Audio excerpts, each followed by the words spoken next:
Welcome back, everyone, to another episode of Build the Weight Loss Practice of Your Dreams. I have a really special guest on today, and he's special to me because I actually utilize a lot of his research when I'm doing different presentations or when I'm researching things. And if you were on my last webinar that I did, you actually saw a whole slide with his information. He is truly I'm a numbers person, but he is the real deal in terms of numbers. And that is John LaRosa, and he is president and lead consultant with Marketdata Enterprises.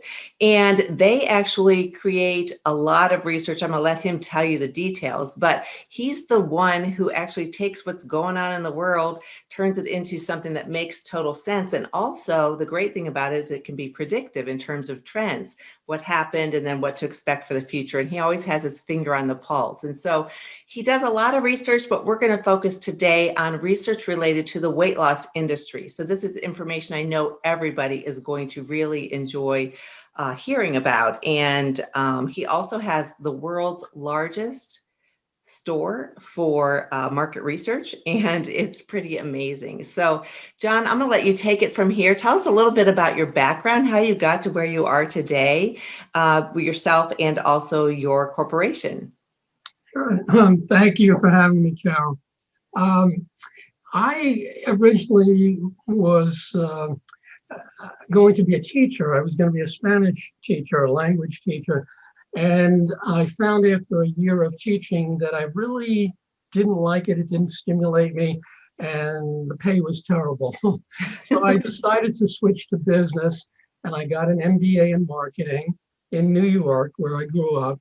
And I went into the field of market research. When I got out of college, way back in 1977, I started working for a small market research company, and I just loved the work. It was like being an investigative journalist and putting all the pieces of a puzzle together about an industry or a market, and I just love that. So I've been in the field of market research now for over 40 years. And I've been looking at the weight loss market since 1989. I did work for 4 companies between 1977 and 1987, including a trade association, before going out on my own in 1987 and forming Marketdata. So the way I got into looking at the weight loss market was originally I was doing reports about the electronics industry.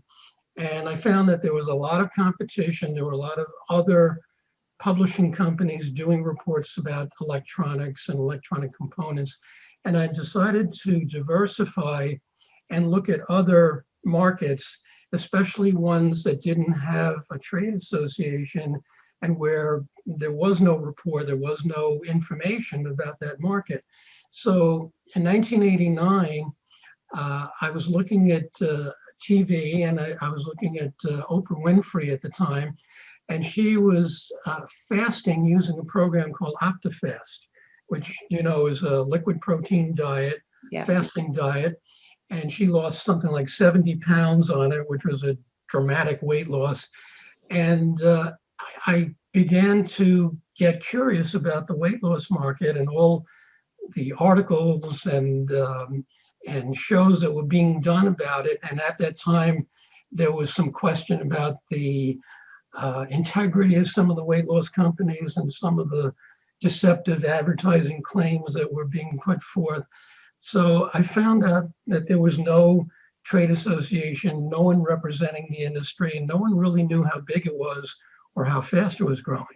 So that's when I decided to do the first report, an in-depth analysis of all segments of the weight loss market, including the medical programs, the commercial, the retail products, dieter demographics, diet soft drinks, health clubs, the whole ball of wax. So we came out with a report that was considered the definitive report about the industry. And it wound up being used by congressional subcommittees in 1990 that were investigating some of the industry's marketing practices. So that's how I got the start. And we've been doing this large report every 2 years since then, since 1989.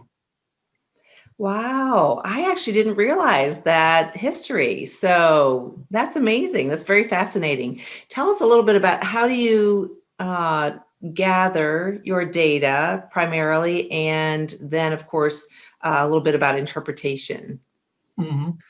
Well, we try to leave no stone unturned, and we we try to get a wide variety of sources that look at the market from different viewpoints.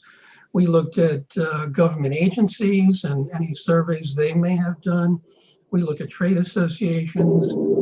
We look at annual reports if it's a publicly owned company, press releases, internet searches, websites. We do telephone surveys with top management.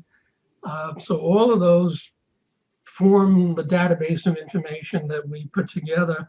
And then from that, we try to identify emerging trends and where the market is going. And we try to forecast the growth or contraction of the industry and what what are the factors affecting it.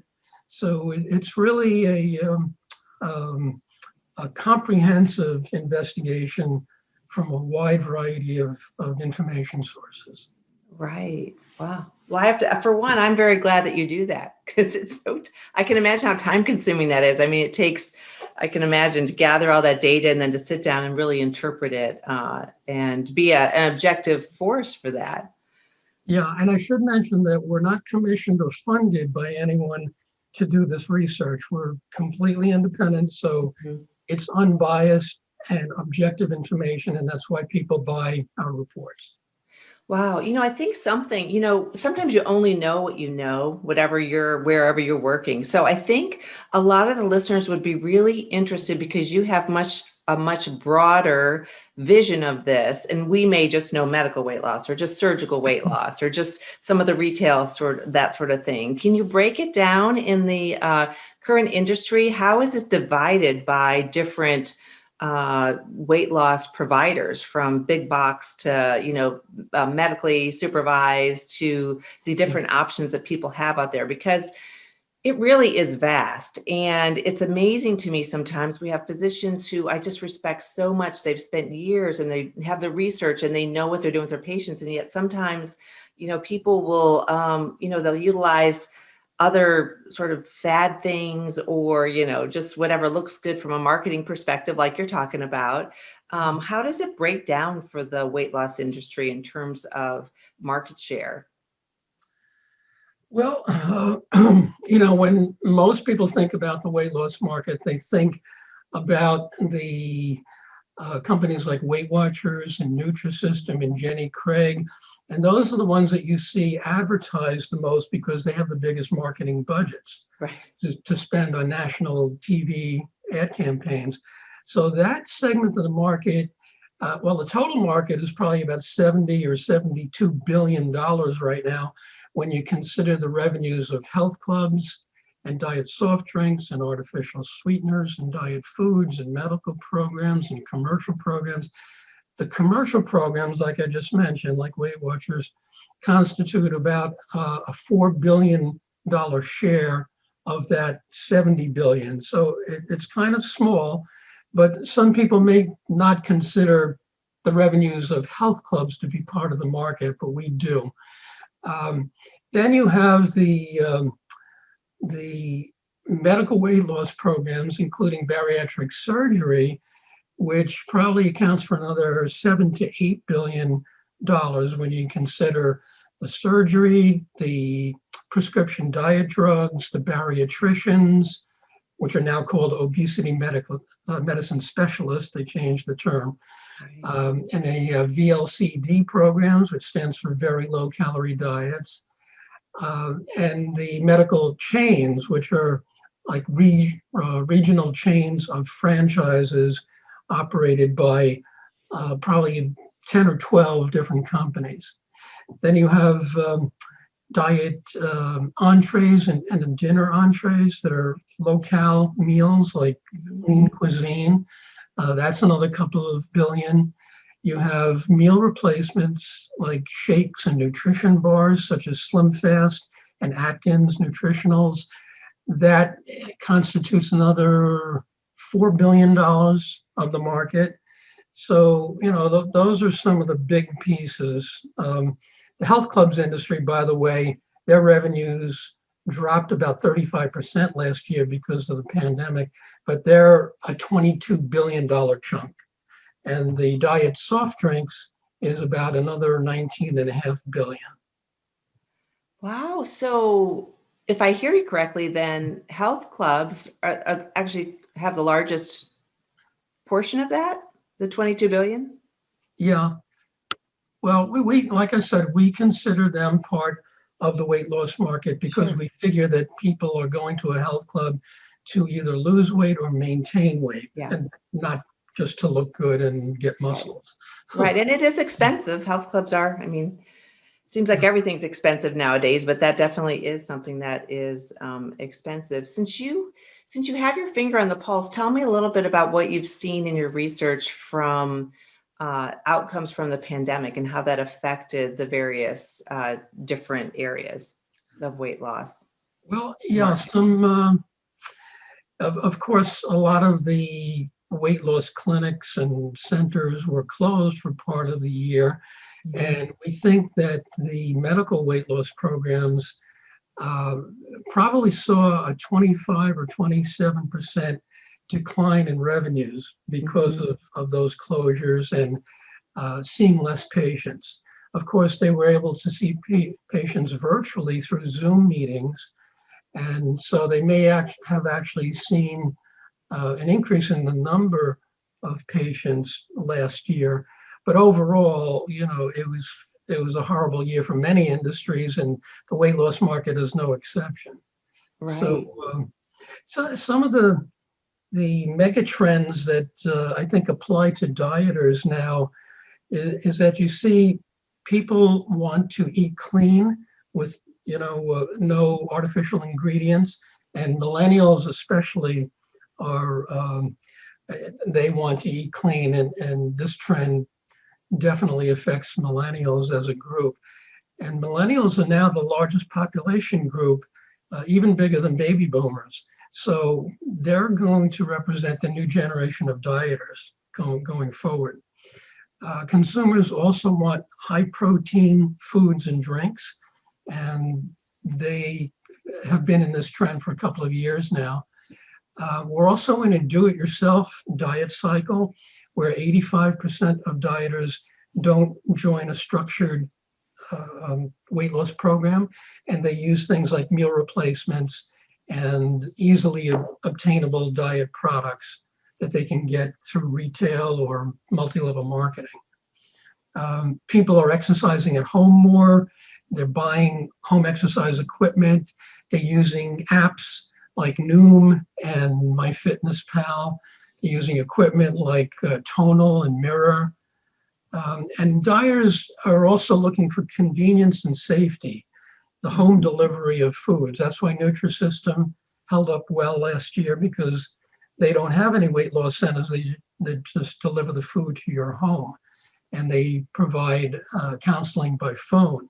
So more consumers are using mail order, they're using internet websites and home delivery services like Nutrisystem and others to get their weight loss products. So those are some of the trends that we've seen last year and this year.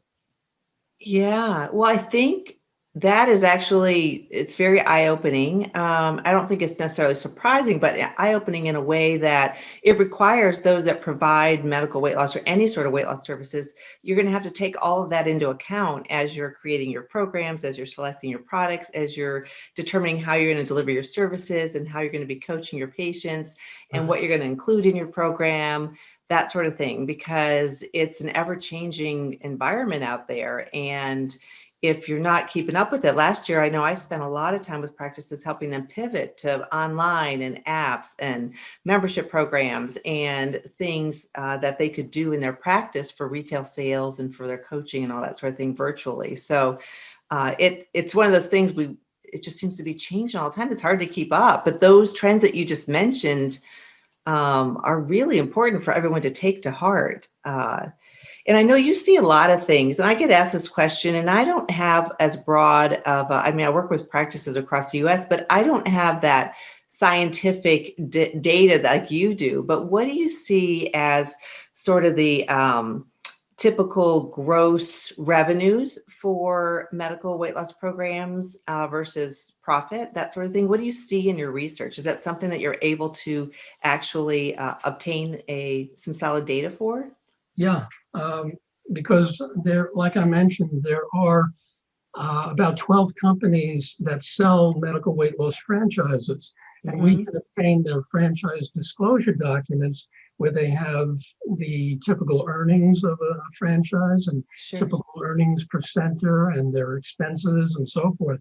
So here's a couple of facts about medical weight loss programs I think your listeners will appreciate and probably don't know about. But we find that the average medical weight loss program grosses about 560,000 per year with a gross profit margin of about 36%. Now, I'm sure as a consultant, you know many companies and weight loss practices do more than that. Some do well over $1 million, some do less, but the average, the median is about 560,000. A typical medical weight loss program, as far as the cost to the consumer, costs about $850 to $1,200 for a 4-month program. And most people go on a weight loss program for 12 to 16 weeks.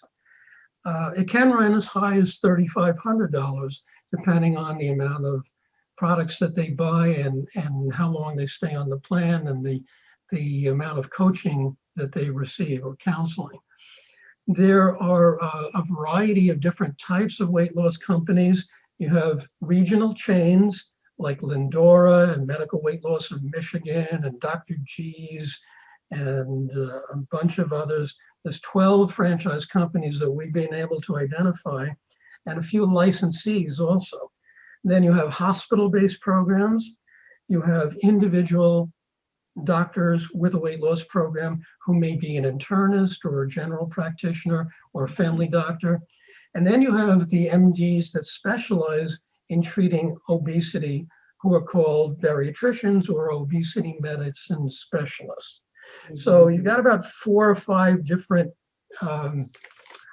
places where you can find a medical weight loss program, and you know that's the structure of the market. And as I said before, we think that the revenues of the medical weight loss programs last year probably fell about 27%. And we think that this year they will recover about half of that loss, because this year it's kind of a year of 2 different halves. We're still don't have all the Americans vaccinated, and they probably won't be until the end of June or July. So the first half of the year is still going to be kind of rough in terms of getting patients to come in again. But then the second half of the year will probably have a lot of pent up demand, and you'll see a rush of patients coming in that gained all of that weight last year and are really motivated to join a program and lose the weight. And we'll see that in the second half of this year. Right, right. Well, I really respect your data and what you're saying there. I know it can be different, of course, in different pockets of the country, and depending on what people are doing. And I saw practices last year who did the same or even more, depending on how they pivoted during that. And then, of course, the majority, I do agree with you. I think probably did see that fall off. And it's good to I really like at least hearing it from you, because it's such solid data that you're presenting for everybody. That's interesting. And then I know for us, even for like weight loss surgery, we were shut down for a couple months last year. And even this year, we're still restricted, starting January 1st when they started restricting us again. It has not been fully lifted yet. So definitely some things with that. It's a matter of, I always tell clinicians, it's really a matter of not really wringing your hands. It's a time to jump in there and figure out how you can support your patients, keep them on track, still attract more patients, keep them moving moving through that whole system that you have and do that in a real creative way. And that's been really helpful, I think, for the medical weight loss physicians and surgical weight loss, the bariatric surgeons as well. So Yeah. any other tips that you might be able to share, or ideas that you have, or thoughts about medical weight loss specifically? Most of the audience is are board certified bariatricians or obesity medicine specialists and bariatric surgeons. Right. So anything else specific to that industry that you see, and any I think it's hard to be, you compete against these big things. So I always teach people how to, not to compare yourself to the big box places. You just can't. You can't. It's like if you're an independent bariatric surgeon, you can't compare yourself to a health system. You don't have as deep a pocket. So you have to do things in a really unique, different way, and build that relationship really solidly and strongly with your patients. Is there any other advice that you have in order to help maintain our current market share and increase it in the over the short and long term?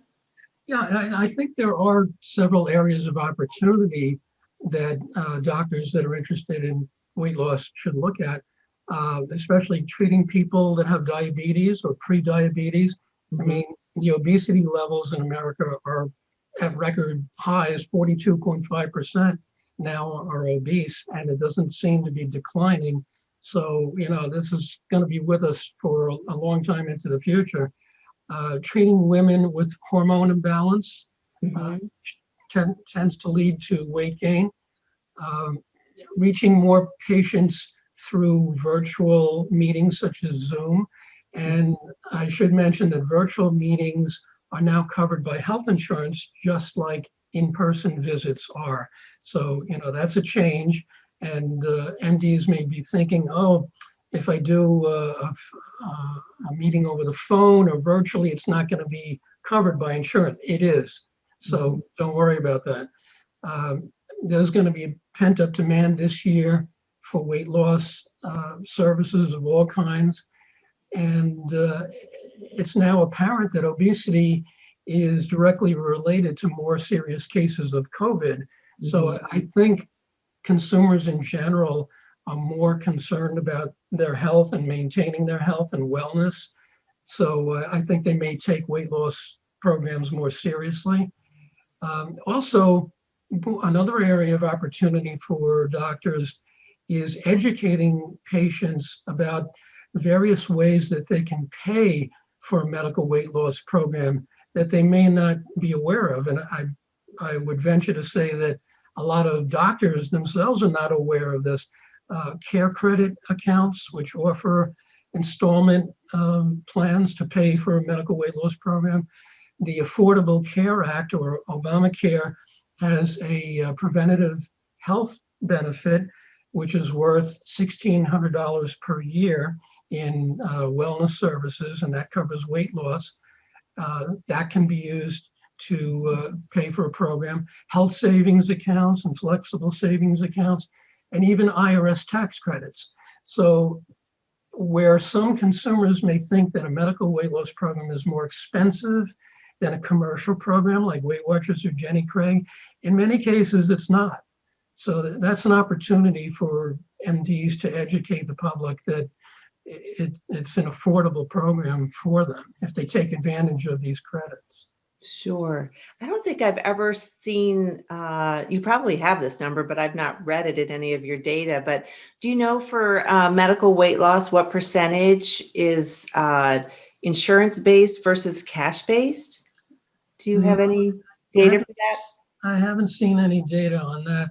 I do know that the if you have a food company foods, if you have a medical weight loss program that's selling diet foods or meal replacements like shakes and nutrition bars, that part of it is not covered. It's just the initial exam with the MD, the lab tests, the counseling, the coaching, the service part of the program is reimbursed, but not any ingestible items like foods or supplements. Right, right. And it seems as if reimbursements are tending to go down, which is a deterrent. It's or a difficult state for the physician who's providing. It's very labor and time intensive, and then reimbursements are going down, which has been a problem. I work with both cash pay based weight loss programs as well as insurance, and I think for anyone out there listening, I mean, the biggest thing is to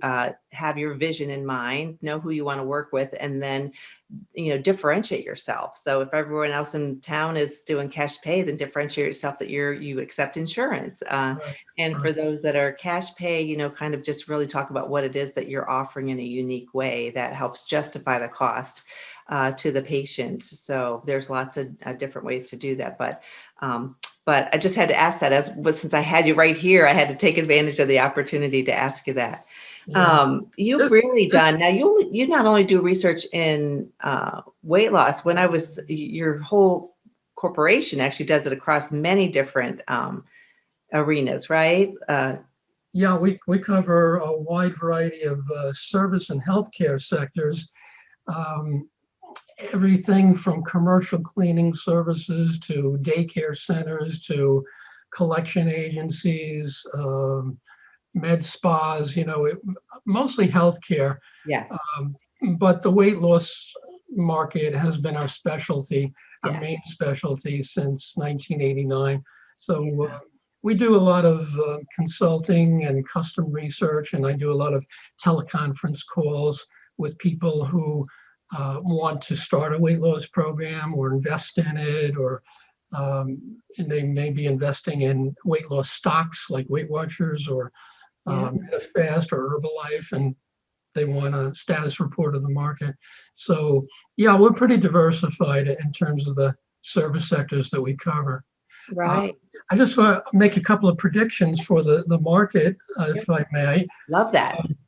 I think the weight loss programs that I think will survive and grow are the ones that provide a mix of virtual and in-person services. Mhm. You can't really offer just one or the other. I think today you have to offer both. Yeah. I think competition is going to increase. It's a very crowded market, and it always has been for the last 30 years, and especially from new high-tech startups. We're going to see more virtual companies like Noom emerge, backed by venture capital. And I think we're going to see more consolidation of medical weight loss programs, more local and regional clinics and chains and physician practices will be combined to increase their research and their reach and efficiency and their marketing clout. So I think those are three main trends or future predictions that we have. I tend to agree with those. And then it's a matter of how do you embrace change and, and make it through those predictions. But I do tend to agree with you. Wow, you have just shared a lot of information to help people prepare for the future, understand what's been happening, understand where the market is going. And really, I think given a broader viewpoint, even though we all know that there's lots of different competitors out there, really how that all plays out in the market. So that's been really, really helpful. You Mhm. talked a little bit about some of the services that you provide. So talk a little bit more about that and how people can reach out to you or your company. Sure. Well, as I said, we've been looking at the weight loss market for 32 years. We published about 50 some odd in-depth market research reports about the market, covering all 9 segments, like I mentioned, medical, commercial, retail, multi-level marketing. And these reports help physicians who are new to weight loss to understand, to really get a deep understanding of who they're competing with and what kind of programs are out there and what they're charging and how profitable they are, and what untapped market niches may be out there waiting to be served. So we even wrote a guide on how to launch a successful medical weight loss program, which we have available. The largest report that we do, which I'm updating now, about a week away from releasing, is called the US Weight Loss and Diet Control Market. And that's going to be something like a 400-page analysis with profiles of all the leading players from Weight Watchers, Nutrisystem, all the medical chains, the franchises, Atkins, Herbalife, etc. That's coming out soon. Our main website is marketdataenterprises.com, where you can find tables of contents and descriptions of all our studies, and you can order them there at our online store. We also offer a free website called dietbusinesswatch.com, which is updated daily with weight loss market news, company developments, my blog posts, and commentary, and other relevant information. So check that website. That's a freebie. We have a lot of good information and analysis. Any new studies that come out by other people and forecasts are covered there. Right. I've hung out on that page a little bit, so I can attest to that. And I'm appreciative that you do this research so that, so we're busy taking care of patients. It's hard to do everything. So we're so grateful that you're there and, really keeping an eye on all of that. Now, you're a busy guy doing all these different things. I always like to include, part of being a healthcare professional or whatnot is to take care of ourselves. And so anytime I have somebody on the show, I always like to talk a little bit about how do you take care of yourself? What's some of your little tips, if there's anything that you have to share? Well, I think the key to my longevity in this profession is that I love it. I just love what I do.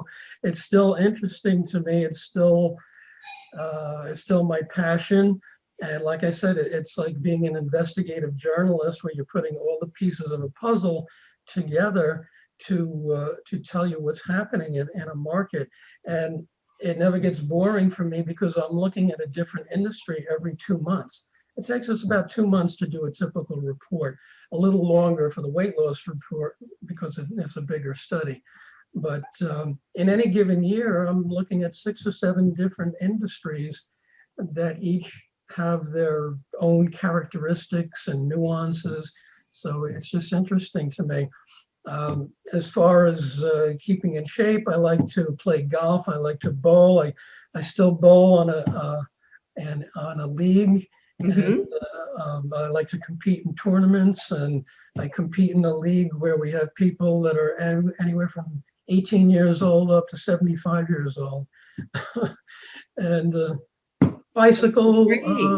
bicycle ride. And you ride your bike, right? You're a bike rider, did I hear? Yeah. Well, the weather is good here in Florida, so I like to get out and get on the golf course and take bike rides and so forth. Yeah, especially now. Yeah, Florida's pretty. So, wow. Well, I really appreciate you taking the time with your busy schedule, joining me today for the podcast. And we'll have some details about how to reach John's website and all that sort of thing in the show notes. And anything else that you wanted to share? Not that I can think of. Just check dietbusinesswatch.com and All right. see when our report's coming out, and you'll have all the details in there. Okay, well, that sounds great. Everybody, thanks so much for all you do each and every day. John, thanks for your time again. And until the next time, you all have a great day and continue improving the health of your community. Take care. Thank you, Carol. You're welcome. Bye now.